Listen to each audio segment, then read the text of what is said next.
Hi, and welcome to this video on word order in Norwegian.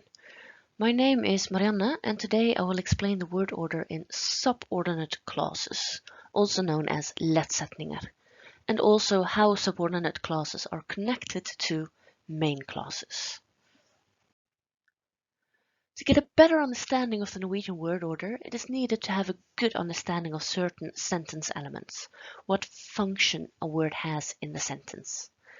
Subject, objects, verbs, and adverbials are examples of sentence elements.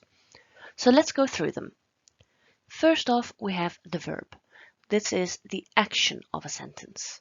So in the sentence, he buys a book. Buys is the action and therefore the verb. The subject is the performer of this action. So he buys a book. Who is buying? He is buying. He is the performer of the action and therefore the subject. The object is the thing or person something is done to. So he buys a book. What is he buying? A book. So a book is the thing, or in this case, the thing something is done to, the buying. Therefore, the object. Adverbials are elements that say where, when, how, or why an action happens. So in the sentence, he buys a book today, today is what we call a time adverbial. And he buys a book in a shop. In a shop is what we call a place adverbial.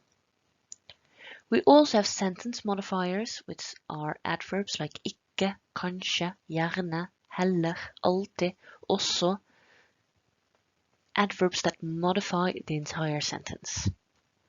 And we also have predicatives, which is an object in a way, after the verbs to be or to become, and also some other verbs. So in a sentence, he is nice. Nice is a predicative. She became a teacher. A teacher is a predicative. What are subordinate clauses? Well, a subordinate clause is a clause that is part of a main clause. And unlike main clauses, these subordinate clauses do not express a complete thought. So the subordinate clause is often the object or adverbial of the main clause.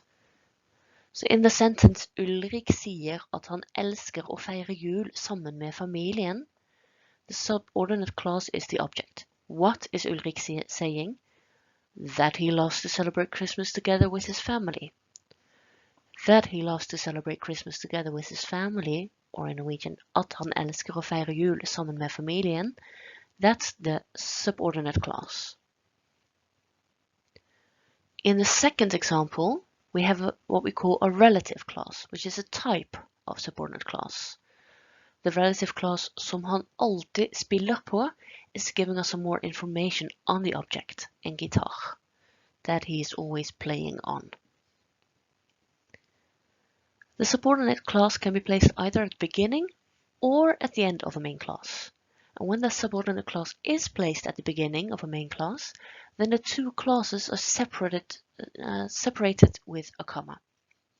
The subordinate clause then sort of occupies the first position, the first element of the main clause, and is followed by the main clause, its verb, as the second element.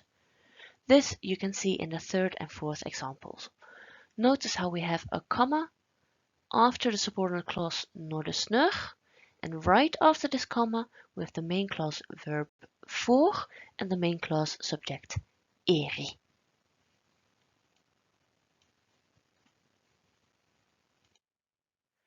The subordinate clause is tied to the main clause through a subordinate conjunction, also known as a subjunction or a subjunction.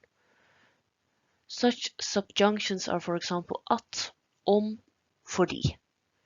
To learn more about the different subjunctions in Norwegian, I can recommend watching my video on this particular topic, subjunctions.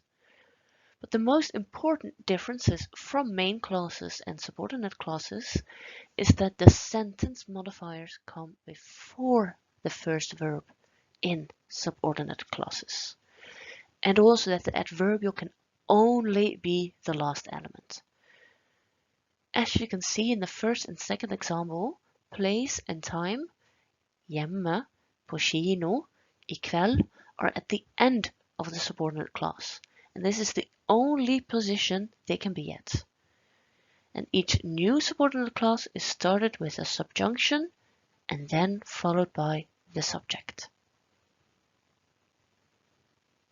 So the most important difference is that the sentence modifiers come before the verb and that the adverbial has to be placed at the end of a subordinate clause, and that's the only place they can be at.